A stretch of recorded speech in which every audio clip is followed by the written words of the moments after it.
நம்ம 5 புலன்கள் எப்படி உருவாச்சுன்னு நீங்க எப்பவாச்சும் யோசிச்சிருக்கீங்களா?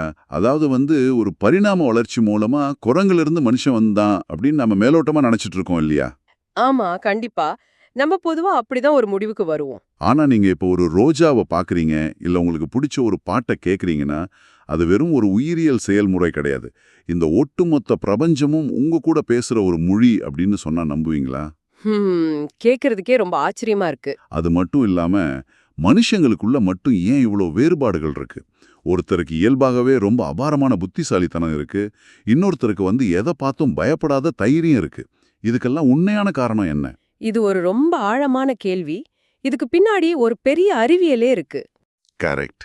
இத பத்தி தான் இன்னைக்கு நம்ம ரொம்ப ஆழமா அலச போறோம். இதுக்காக நாம எடுத்திருக்க ஆதாரம் வேதாத்ரி மகரிஷி எழுதின மனவளக்கலை தொகுதி 3 அப்படிங்கிற ஒரு புத்தகம். இது ஏதோ கண்ண மூடிக்கிட்டு தியானம் பண்ண சொல்ற சாதாரண ஆன்மீக புத்தகம் கிடையாது. ஆமா, ஆமா. குவாண்டம் இயற்பியல், மரபணு அறிவியல், அப்புறம் வானியல்னு எல்லாத்தையும் தத்துவத்தோடு இணைக்கிற ஒரு பெரிய தேடல்னு தான் இத சொல்லணும். கண்டிப்பா. இந்த பிரபஞ்சத்தோட விதிகளுக்கும் நம்ம உடம்புக்கும் நடுவுல இருக்கிற அந்த கண்ணுக்கு தெரியாத நெட்வொர்க்க புரிஞ்சுக்க நீங்க தயாரா? சரி, நம்ம ஆரம்பத்துல இருந்தே போயிடுவோம். பிரபஞ்சத்தை பத்தி புரிஞ்சுக்கணும்னா அது எப்படி தொடங்குச்சுன்னு நமக்கு தெரியணும் இல்லையா? நிச்சயமா. பொதுவா அறிவியல் பிக் பேங் பத்தி பேசுது. ஆனா இந்த புத்தகம் அந்த ஆதிநிலைய இறைவெளி அப்படின்னு சொல்லுது. இறைவெளி, அதாவது ஒண்ணுமே இல்லாத ஒரு வெற்றிடம் அப்படிதானா? அங்கதான் விஷயமே இருக்கு. நாம வழக்கமா ஒண்ணுமே இல்லாத இடத்த வெற்றிடம்னு சொல்லுவோம். ஆனா மகரிஷி என்ன சொல்றாருன்னா, பிரபஞ்சத்துல ஒண்ணுமே இல்லாத வெற்றிடம்னு எதுவுமே கிடையாது. ஓஹோ, அப்ப அந்த இறைவெளின்னா என்ன? அது எல்லையற்ற அசைவே இல்லாத ஒரு நிலை. ஆனா அது வெறும் காலி இடம் கிடையாது. அது தனக்குள்ளேயே ஒரு மாபெரும் அழுத்தத்தை கொண்ட ஒரு முழுமையான ஆற்றல் களம். அதாவது தன் இருக்க சூழ்ந்தழுத்தும் ஆற்றல் அப்படின்னு சொல்லுவாங்க. ஒரு நிமிஷம், எனக்கு கொஞ்சம் குழப்பமா இருக்கு. அசைவே இல்லாத ஒண்ணுல எப்படி அவ்வளோ பெரிய அழுத்தம் இருக்க முடியும்? இது கேட்கறதுக்கே கொஞ்சம் முரண்பாடா இருக்கே. அதாவது இது ஒரு உதாரணத்தோட புரிஞ்சுக்கலாம். இப்போ ஒரு பெரிய தண்ணீர் தொட்டி முழுவதும் தண்ணி நிரம்பி இருக்குன்னு வச்சுக்கோங்க. மேல எந்த அலைகளும் இல்ல. பார்க்கறதுக்கு ரொம்ப அமைதியா இருக்கு. சரி. ஆனா அந்த தொட்டியோட அடியில போய் நின்னா என்ன ஆகும்? அந்த ஒட்டுமொத்த தண்ணியோட மாபெரும் அழுத்தம் உங்க மேல இருக்கும் இல்லையா? சலனமே இல்லாத அந்த இடத்துலயும் ஒரு பிரம்மாண்டமான அழுத்தம் இருக்குதானே? ஆமா, கரெக்ட் தான். மூச்சு முட்டுற அளவுக்கு அழுத்தம் இருக்கும். அதே போல தான் இந்த இறைவெளியும். அதனோட அந்த தொடர்ச்சியான அழுத்தத்தாலேயே அதிலேருந்து மிக நுண்ணிய ஆற்றல் துகள்கள் வெளியேறுது. இததான் புத்தகம் விண் அப்படின்னு சொல்லுது. ஓ, அந்த அதீத அழுத்தமே பிதுங்கி ஒரு நுண்துகளா மாறுது அப்படின்னு சொல்றீங்க. சூப்பர். சரி, இந்த விண்துகள் உருவான பிறகு எப்படி அதுல இருந்து பஞ்சபூதங்கள் உருவாச்சு? இந்த விண் துகள்கள் சும்மா நிக்கிறதில்ல. அந்த இறைவெளியோட அழுத்தத்தால தன்னைத்தானே ரொம்ப வேகமா சுற்ற ஆரம்பிக்குது. அப்படி கோடிக்கணக்கான துகள்கள் சுழலும்போது ஒண்ணுக்கொன்னு உரசல் ஏற்படுது. ஹோஹோ, ஒரு ஃப்ரிக்ஷன் உருவாகுது. அந்த உரசலால அலைகள் பிறக்குது. பிரபஞ்சம் முழுவதும் நிறைஞ்சு நிற்கிற இந்த அலைகளோட தொகுப்பு தான் காந்தம் அப்படின்னு நூல் சொல்லுது. இந்த காந்த ஆற்றல் தான் வெவ்வேறு அழுத்தங்களை பெறும்போது ஒலி, ஒலி, சுவை, மணம்னு பஞ்சபூதங்களா மாறுது. இது நான் அப்படியே நம்ம நவீன அறிவியலோட பொருத்தி பார்க்கறேன். குளிர்காலத்துல நாம 2 கைகளையும் வேகமா உரசும்போது வெப்பம் உருவாகுதே, அது மாதிரி தான். கரெக்ட். மிக சரியான உதாரணம். அது மட்டும் இல்ல, குவாண்டம் இயற்பியல் சொல்றதும் இதுதானே. அடிப்படை துகள்கள் அதிர்வடைறதால தான் எலக்ட்ரோமேக்னெட்டிக் அலைகள் உருவாகுதுன்னு சொல்றாங்க. இந்த புத்தகம் பல வருஷங்களுக்கு முன்னாடியே இத விண் மற்றும் காந்தம்னு சொல்லியிருக்கா. நிச்சயமா. நவீன குவாண்டம் இயற்பியல் சொல்ற அந்த துகள்களோட அதிர்வுகளை தான் மகரிஷி விண் துகள்களின் உரசல்னு சொல்றாரு. அடிப்படை புரிதல் எவ்வளவு நேர்த்தியா இருக்கு பாருங்க. ஆமா, ரொம்பவே ஆச்சரியமா இருக்கு. சரி, பிரபஞ்சத்தோட அடிப்படை காந்த அலைகள்னு புரிஞ்சுக்க முடியுது. ஆனா இந்த விண்வெளியில நடக்கிற பௌதிக விஷயத்துல இருந்து நாம எப்படி வந்தோம்? இந்த காந்த ஆற்றலுக்கும் மனுஷங்களுக்கும் என்ன சம்பந்தம்? அங்கதான் பரிணாமம் உள்ள வருது. மனுஷன் அப்படிங்கிறவன் வெறும் ரத்தமும் சதையுமா இருக்கிற பருவுடல் மட்டும் கிடையாது. நமக்குள்ள உயிராற்றல் ஓடிக்கிட்டு இருக்க ஒரு நுண்ணுடல் இருக்கு. ஓகே, நுண்ணுடல். அந்த உயிரோட்டத்தால உடம்பெல்லாம் ஒரு காந்த களம் உருவாகுது. அதான் சீவகாந்தம் அப்படின்னு சொல்றோம். இந்த சீவகாந்த ஆற்றல் நம்ம உடம்புக்குள்ள ஒரு நதி மாதிரி தொடர்ந்து ஓடிக்கிட்டே இருக்கு. ஒரு நதி மாதிரி ஓடிக்கிட்டு இருக்கா? சரி, அப்ப நாம இந்த வெளி உலகத்தை எப்படி உணர்றோம்? எப்படி கேக்குறோம், எப்படி சுவைக்கிறோம்? இப்போ அந்த நதி அமைதியா ஓடும்போது எந்த சத்தமும் வராது.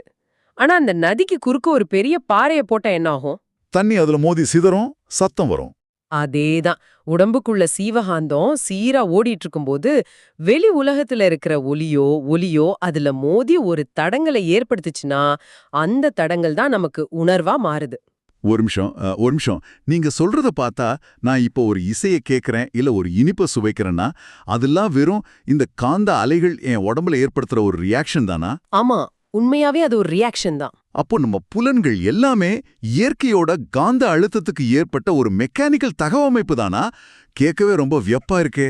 வியப்பா இருந்தாலும் அதான் உண்மை. பரிணாம வளர்ச்சியில முதல்ல தாவரங்களுக்கு வெறும் தொடு உணர்வு மட்டும்தான் இருந்துச்சு. ஏன்னா அதோட சீவகாந்தத்துல அழுத்த அலைகள் மட்டும்தான் மோதுச்சு. ஓஹோ, அப்புறம்தான் சுவை நாற்றமெல்லாம் வந்ததா? ஆமாம். அப்புறம் புழுக்கு சுவை உணர்வு வந்துச்சு. எறும்புகளுக்கு நாற்று உணர்வும், பறவைகளுக்கு பார்வையும், விலங்குகளுக்கு கேட்கும் உணர்வும் படிப்படியா உருவாச்சு. நம்ம 5 புலன்களும் அந்த காந்த அலைகளை உள்வாங்கிக்கிற வெறும் ரிசீவர்கள் தான். அப்படியானால் மனுஷனுக்கு மட்டும் இருக்கிற அந்த 6வது அறிவு?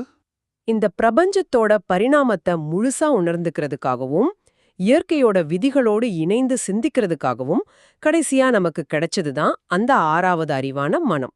அதாவது நாம பார்க்கறதும் கேட்கறதும் வெறும் மெக்கானிக்கல் ரியாக்ஷன் மட்டும் இல்ல, அதுக்கு பின்னாடி ஒரு மாபெரும் அறிவு பரிணாமம் இருக்கு. கரெக்ட், சரியா சொன்னீங்க. ஓகே, அந்த அறிவோட நேர்த்தியை நான் ஏத்துக்கிறேன். ஆனா இதை கேட்டுட்டு இருக்கிறவங்களுக்கு இப்போ ஒரு கேள்வி வரலாம். எல்லா உயிர்களும் இப்படி ஒரே மாதிரி காந்த அலைகளால தான் உருவாச்சுன்னா மனுஷங்களுக்குள்ள மட்டும் ஏன் இவ்ளோ ஏற்றத்தாழ்வுகள்? இது ரொம்ப முக்கியமான தர்க்கம். ஏன் ஒருத்தருக்கு பயங்கர பலம் இருக்கு, இன்னொருத்தருக்கு அதீத கலைத்திறன் இருக்கு? இதுக்கெல்லாம் காரணம் என்ன?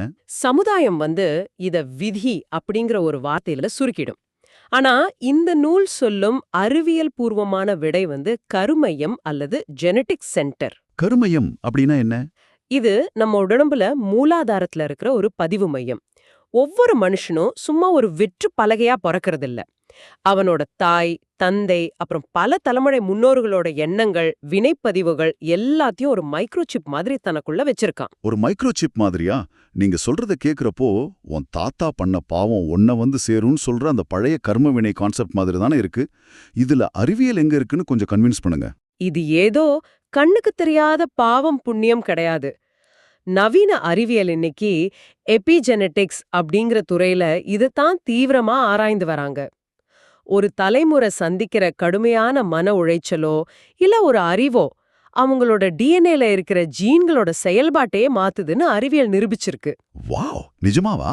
ஆமா, அதாவது உங்க முன்னோர்களோட அனுபவங்கள் உங்க செல்களுக்குள்ள ஒரு நினைவா சேமிக்கப்பட்டிருக்கு. இந்த அறிவியலை தான் மகரிஷி பல வருஷங்களுக்கு முன்னாடியே கருமையம்னு ரொம்ப துல்லியமா விளக்கியிருக்காரு. ரொம்ப பிரமிப்பா இருக்கு. மூதாதையர்கள் வாழ்ந்த வாழ்க்கை ஏதோ வரலாற்றுல மட்டும் இல்ல, அது நம்ம ஒவ்வொரு செல்லுக்குள்ளேயும் ஓடிக்கிட்டு இருக்குன்னு புரிஞ்சுக்க முடியுது. ஆனா புத்தகம் இன்னொரு படி மேல போய் இப்போ இந்த நொடியில விண்வெளியில இருக்கிற கோள்களும் நம்ம உடம்ப நேரடியாக பாதிக்குதுன்னு சொல்லுதே. ஆமா, நிச்சயமா. அதாவது சூரியன், சந்திரன் மாதிரி கோள்கள் நம்ம உடம்போட கம்யூனிகேட் பண்ணுதுன்னு சொல்றாங்க. இதை எப்படி அறிவியல் பூர்வமா நம்புறது? திரும்பவும் நாம அந்த காந்த அலைகள் தத்துவத்துக்கே வரோம். ஒவ்வொரு கோளும் ஒரு குறிப்பிட்ட அதிர்வெண்ணில காந்த அலைகளை வெளியிடுது. அந்த அலைகள் பூமிக்கு மனித உடம்புலயும் ஊடுருவுது.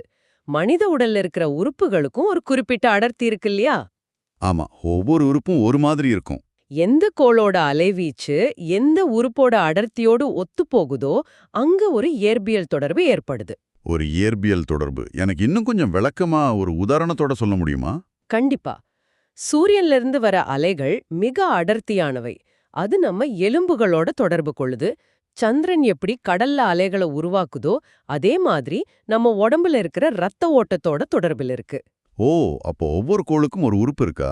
ஆமா, புதனோட அலைகள் தோலோடும், சுக்கிரன் ஜீவசக்தியோடும், குரு மூளை செல்களோடும், சனி நரம்புகளோடும், ராகு கேது மனதோடும் தொடர்பில் இருக்குன்னு புத்தகம் ரொம்ப தெளிவா இணைக்குது. நான் இங்க உங்களை கண்டிப்பா குறுக்கிட்டாகணும். நீங்க சொல்றத பார்த்தா இது நாம டெய்லி பேப்பர்ல படிக்கிற ஜோதிடம் மாதிரியோ இல்ல ராசி பலன் மாதிரியோ இருக்கே. இன்னைக்கு சந்திராஷ்டமம், ரத்தம் கொதிக்கும் அப்படின்னு சொல்ற மாதிரி இருக்கு. இது ஒரு நவீன சிந்தனையாளரா எப்படி ஏத்துக்கிறது? இத பலரும் அப்படிதான் தப்பா புரிஞ்சுக்கிறாங்க. ஆனா புத்தகம் இத ஒரு மூட நம்பிக்கையாவோ பரிகாரம் தேடுற ஜோதிடமாவும் சொல்லல. இது பிரபஞ்சத்தோட அலை இயக்க விதிகள் அடிப்படையில சொல்லப்படுற அறிவியல். அலை இயக்க விதிகள்னா அந்த வேவ் தியரி சொல்றீங்களா? ஆமா, உங்களுக்கு ரெசனன்ஸ் அப்படிங்கிற இயற்பியல் விதி தெரியும் தானே? ஒரு ஓபரா பாடகர் ரொம்ப உயர்ந்த சுருதியில பாடும்போது அந்த அறையில இருக்கிற ஒரு கண்ணாடி டம்ளர் உடைஞ்சு சிதறுமே, எப்படி? ஓ, அதுவா? ஆமா, அந்த பாடகரோட குரலோட அதிர்வெண்ணும் கண்ணாடியோட அதிர்வெண்ணும் ஒன்னா இணையும் போது அது உடையுதுன்னு படிச்சிருக்கேன். அதேதான். அந்த பாடகரோட குரல் எப்படி கண்ணாடிய தேர்ந்தெடுக்குதோ அதே மாதிரி விண்வெளியில ஒரு கோள்ல இருந்து வர்ற அதிர்வெண் மனித உடல்ல அதே அதிர்வெண்ணை கொண்ட உறுப்பை கட்டாயம் பாதிக்கும். ஒரு ரேடியோவை டியூன் பண்ணா பாட்டு கேக்குது இல்லையா? ஆமா, அலைகள் காத்துல இருக்கு, அது ரிசீவ் பண்ற கருவி தேவை. கரெக்ட். அதே போலதான் கோள்களோட காந்த விசை மனிதனோட உடற்கூறியல்ல மாற்றங்களை ஏற்படுத்துது. இது தூய அறிவியல். ஓகே, அந்த ரெசோனன்ஸ் உதாரணம் எனக்கு இத லாஜிக்கா புரிஞ்சிக்க ரொம்பவே உதவுது. பிரபஞ்ச விதிகள், காந்த அலைகள், கோள்கள்னு இயற்கையோட பிரம்மாண்டமான வடிவமைப்பை நம்ம பார்த்துட்டோம். ஆனா இவ்ளோ அறிவோட வந்த மனுஷன் தன்னோட 6வது அறிவை கொண்டு உருவாக்குன இந்த சமூகம் மட்டும் ஏன் இவ்ளோ குழப்பமா இருக்கு? மனிதன் தன்னோட சுயநலத்துக்காக 6வது அறிவை பயன்படுத்தியதால வந்த விளைவுதான் இந்த சமூக ஏற்றத்தாழ்வுகள். முக்கியமா புத்தகம் வர்ணாசிரம தர்மம் பத்தி ரொம்ப நடுநிலையா அலசுது. வர்ணாசிரமம், இது எப்பவுமே ஒரு விவாதத்திற்குரிய தலைப்பாச்சே. இத அந்த நூல் எந்த கோணத்துல அணுகுது? புத்தகம் எந்த அரசியல் சார்பும் இல்லாம வரலாற்றுல என்ன நடந்துச்சோ அதை அப்படியே தர்க்க ரீதியா ஆராயுது. தொடக்க காலத்துல வர்ணாசிரமம் அப்படிங்கிறது வெறும் வயது மற்றும் செய்யற தொழில அடிப்படையா கொண்ட ஒரு நிர்வாக அமைப்பா மட்டும்தான் இருந்துச்சு. அதாவது பிரம்மச்சரியம், கிரகஸ்தம் அப்படி வயசு பிரிச்சாங்களா? ஆமா, அது மட்டும் இல்லாம சமுதாயம் சீரா இயங்க தொழில் அடிப்படையில பிராமணர், சத்திரியர், வைஷ்யர், சூத்ரியர்னு பிரிவுகளா மட்டும்தான் இருந்துச்சு. ஆமா, ஒரு சமூகம் இயங்க எல்லா வேலைகளையும் யாராவது செஞ்சுதான் ஆகணும். இத ஒரு வேலை பிரிவினைன்னு சாதாரணமா எடுத்துக்கலாம். அப்போ எங்க தான் பிரச்சனை வந்துச்சு?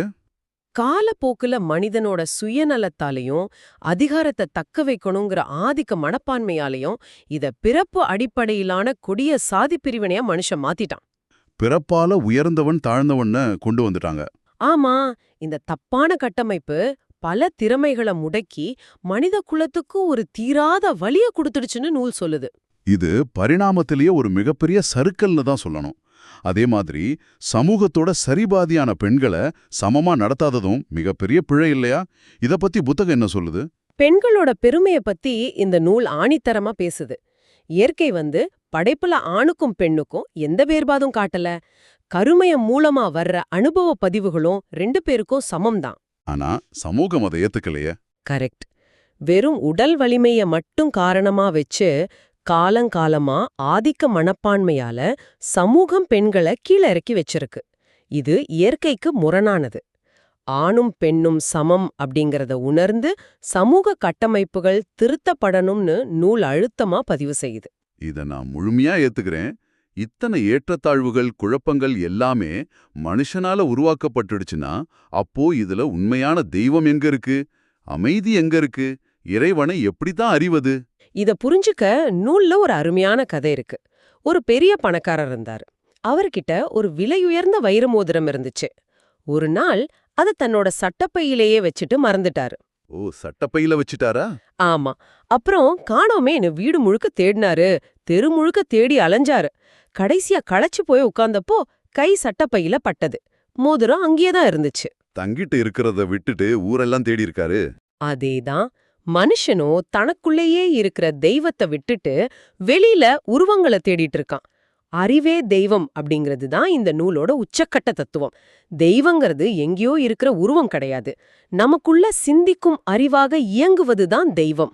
அப்ப நம்ம ஆரம்பத்துல பார்த்த அந்த பிரபஞ்சத்தோட ஆதிநிலையான இறைவெளிக்கும் மனுஷனுக்குள்ள இருக்கிற இந்த அறிவுக்கும் என்ன தொடர்பு? ரெண்டும் ஒண்ணுதானா? அதுதான் இந்த புத்தகத்தோட மாபெரும் முத்தாய்ப்பு. கொஞ்சம் யோசிச்சு பாருங்க. பிரபஞ்சத்தோட தொடக்கமான இறைவெளி அழுத்தத்தால நுண்துகளா சுருங்கிச்சு. அந்த உரசால காந்தம் உருவாச்சு. காந்த அலைகள் பஞ்சபூதங்களாச்சு. அப்புறம் உயிரினங்களாச்சு. ஆமா, அந்த உயிரினங்கள் பல மில்லியன் வருஷம் பரிணாம வளர்ச்சி அடைஞ்சு கடைசியா மனுஷனுக்குள்ள 6வது அறிவா சுருங்கி உட்கார்ந்திருக்கு. அதாவது அந்த எல்லையற்ற இறைவெளிதான் கொஞ்சம் கொஞ்சமா உருமாறி இன்னைக்கு மனிதனோட அறிவா நிக்குது. அதனால அந்த அறிவே தெய்வம். வாவ்! பிரபஞ்சத்தோட பிரம்மாண்டத்துல தொடங்கி அது அப்படியே சுருங்கி மனுஷனோட மூளைக்குள்ள ஒரு அறிவா வந்து அமர்ந்திருக்க இந்த பயணத்தை இதை விட அழகா சொல்லவே முடியாது. இயற்கையோட ஒவ்வொரு அசைவும் நம்ம உடம்புக்குள்ள எப்படி ஒரு அதிர்வை ஏற்படுத்துதுன்னு இன்னைக்கு ரொம்ப ஆழமா பார்த்தோம். நாம தனித்து விடப்பட்டவங்க கிடையாது, இந்த பிரபஞ்ச வலையமைப்போட ஒரு முக்கியமான அங்கம்னு நீங்க புரிஞ்சிருப்பீங்க. சரி, விடைபெறுவதற்கு முன் கேட்டுட்டு இருக்கிற உங்களுக்கு ஒரு கேள்வி விட்டு சொல்றேன். உடல் இருந்த பின்பும் உயிர் அழிவதில்ல, அதோட பதிவுகள் கருமையம் வழியா அடுத்த தலைமுறைக்கு கடத்தப்படுதுன்னு இன்னைக்கு பார்த்தோம். அப்படியானால் கொஞ்சம் யோசிச்சு பாருங்க. இப்போ இந்த நொடியில நீங்க சிந்திச்சிட்டு இருக்கிற இந்த ஒரு ஆழமான எண்ணம் கூட ஒரு பதிவா மாறி இன்னும் 300 வருஷம் கழிச்சு பிறக்க போறவங்க வம்சாவழியோட மரபணுல ஒரு மிகப்பெரிய மாற்றத்தை ஏற்படுத்தலாம் இல்லையா? இதை சற்று சிந்தித்து பாருங்கள். இவ்ளோ நேரம் கேட்டதுக்கு ரொம்ப நன்றி. இந்த Tamil voice read channel monetisation இல்லாம தான் நடக்குது. உங்களுக்கு பயன் தருது என்று நினைத்தால் இந்த முயற்சி தொடர்ந்து போக உங்க ஆதரவு மிகவும் உதவும். என்னுடைய இந்த முயற்சிக்கு நன்கொடை அளிக்க விருப்பம் இருந்தால் டிஸ்கிரிப்ஷன்ல கொடுக்கப்பட்டுள்ள UPI ஐடி மூலம் வழங்கலாம். உங்களால் முடிந்த அளவு போதும். சிறிய ஆதரவும் பெரிய உதவிதான். இந்த வீடியோ உங்களுக்கு பயனுள்ளதாக இருந்தால் சப்ஸ்கிரைப் பண்ணுங்க, மற்றவர்களுக்கும் பகிர்ந்து கொள்ளுங்கள். இந்த கருத்துக்கள் அவர்களுக்கும் தேவையாக இருக்கலாம். லைக் பண்ணுங்க, உங்க கருத்துக்களை காமெண்ட்ல பகிருங்கள். மனப்பூர்வமான நன்றி.